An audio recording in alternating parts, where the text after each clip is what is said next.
Ngayon guys, ituturo ko naman sa inyo kung paano ninyo ma-recover yung LTO account ninyo online.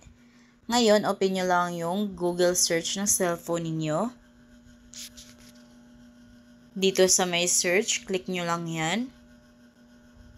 Dito, i-search nyo lang yung LTMS portal. So, ito na yung website ni LTO. Click nyo lang yan. Then, scroll nyo lang pababa. Makikita nyo dito yung login.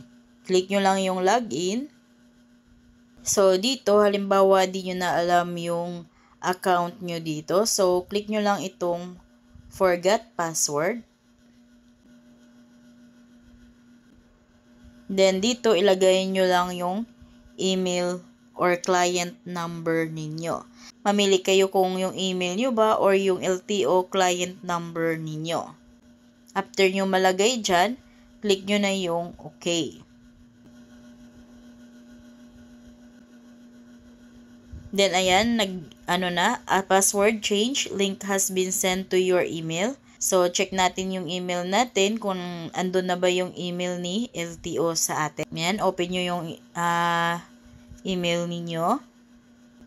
Then, ayan guys, andito na yung email ni LTO. Click natin yan. Ayan, you requested a link to change your LTO password. So, click na natin tong naka-color blue. Yan yung link. Click natin yan. So, ngayon, dito, gagawa na tayo ng panibagong password. So, alalahanin na natin yung bagong password natin.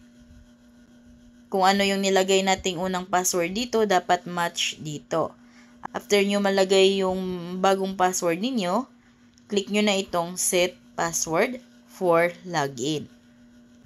Then, ayan guys, lalabas, you have successfully set a new password.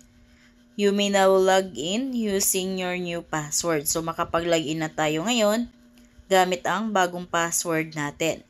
Then, automatic nakalagay na din yung client ID number natin dito. Ngayon, lagay na natin yung password natin dito. Ayan, nalagay ko na yung password ko. Click natin tong sign in. Ayan, so as you can see guys, nakapag-sign in na tayo. Makikita na natin yung profile natin, account natin sa LTO online. So, ganun lang guys. So, kung kayo bago sa aking vlog, please consider to subscribe para updated kayo lagi sa mga videos ko. Thank you for watching.